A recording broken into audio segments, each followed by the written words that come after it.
আসলে যেই কথাটা একটু আগে হচ্ছিল আমাদের কবি হেলাল হাফিজকে নিয়ে, এখানে সবার মধ্যে একটা গুঞ্জন যে উনি রাষ্ট্রীয় কোনো পদক পান নাই, কেন পান নাই। ওনাকে বাংলা একাডেমি পদক দিয়েছে, বাংলা একাডেমি এখন সম্মানও জানাচ্ছে, কিন্তু সবচেয়ে বড় কথা ওনার যে হয়তো অল্প সংখ্যক কবিতা উনি লিখেছেন, তিনটা ওনার কাব্যগ্রন্থ, কিন্তু ওনার কবিতা নিষিদ্ধ সম্পাদকীয় যে একটা কবিতা, ওই কবিতার জন্য কিন্তু ওনার 21শে পদক, স্বাধীনতা পদক পদক দুটোই ওনার পাওয়ার কথা। কারণ 69-এর গণ অভ্যুত্থান বলেন, আমাদের এরশাদ বিরোধী বা স্বৈরাচার বিরোধী আন্দোলন বলেন, এবং পরবর্তীতে এখন এই বৈষম্য বিরোধী আন্দোলনে ওনার এই কবিতার পংক্তি আমরা গ্রাফিতিতে দেখেছি। তো এই কবির এই যে মূল্যায়নের ব্যাপারটা রাষ্ট্রের একটা বড় ভূমিকা ছিল। এখন রাষ্ট্র সেই দায়িত্ব আসলে আমরা বলবো যে সঠিকভাবে পালন করে নাই, এবং সেই আমরা দেখি সবসময় যে কবি এবং এই ধরনের যারা বিখ্যাত ব্যক্তিত্ব আছেন তাদের মরণোত্তর সম্মাননা দেওয়া হয়। এই মরণোত্তর সম্মাননা আসলে পরিবারও চায় না, কবি নিজেও চায় নাই। ওনার সাথে যখন এই বিষয়ে আমরা কথা বলতাম উনি বলতেন, দেখো আমাকে মানুষ ভালোবাসে, আমার কবিতা ভালোবাসে, আমি আমার পুরস্কার পেয়ে গেছি, আমাকে আলাদা করে আর কোনো পুরস্কারের দরকার নেই।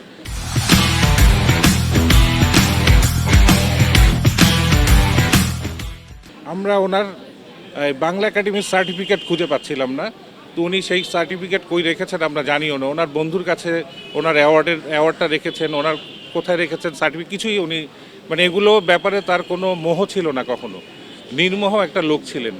আজকে যে আমরা বুদ্ধিজীবী কবরস্থানে ওনাকে দাফন করব, ওইটার জন্য যে সার্টিফিকেট দরকার, যে ওনার একটা সার্টিফিকেট লাগবে যে এখানে দাফন করতে হলে, সেই সার্টিফিকেটের জন্য আমরা বর্তমান ডিজির কাছ থেকে একটা রিটেন কাগজ নিয়ে আমরা যাচ্ছি এখন বুদ্ধিজীবী কবরস্থানে।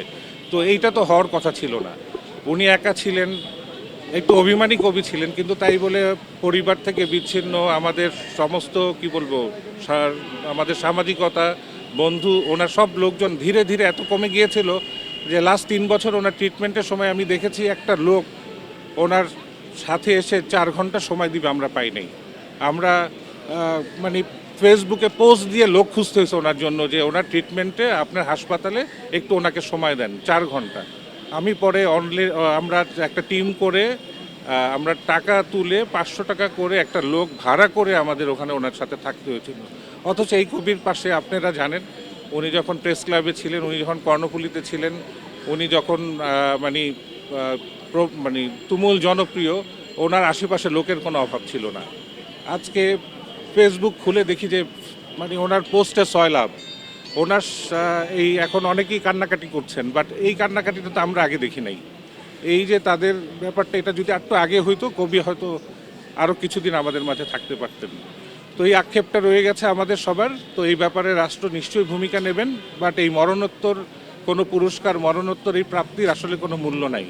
আমরা চাই না এই অন্য যারা আরও এখন বিখ্যাত লোকজন আছেন ওনাদের ব্যাপারে রাষ্ট্র যেন এখনই সিদ্ধান্ত নেয়, মৃত্যুর পরে না। আপনি তো ওনাকে খুব কাছ থেকে দেখেছেন, ওনার এমন কোন কোন গুণটা আপনাকে খুব নারাজ করেছে বা আকর্ষণ করেছে বা যেটা আসলে ভোলার মতো না? উনি আসলে সবচেয়ে বড় কথা, উনি এত মিষ্টভাষী, এত স্বল্পভাষী ছিলেন এবং এত আস্তে কথা বলতেন, এবং তার আন্তরিকতা এবং তার নির্মোহ একটা ব্যাপার যে তার মধ্যে কোনো চাহিদা বা কোনো কিছু নাই একদম। আমি বলবো যে এইরকম লোক আসলে প্র্যাকটিক্যালি নিজের মধ্যে গুটিয়ে থাকা একটা লোক, এবং কোনো সময় কোনো জোর জবরদস্তি কোনো কিছুর মধ্যে উনি যেতেন না। ওনার মধ্যে কোনো আত্ম অহংকারও ছিল না বা কারো সম্পর্কে সমালোচনা উনি করতেন না। এগুলো আমার কাছে মনে হয়েছে যে ওনার একটা পজিটিভ আর কি দিক, এবং এটাই আর কি আমার মনে হয় একজন বড় মানুষ হওয়ার জন্য এগুলো খুব দরকার।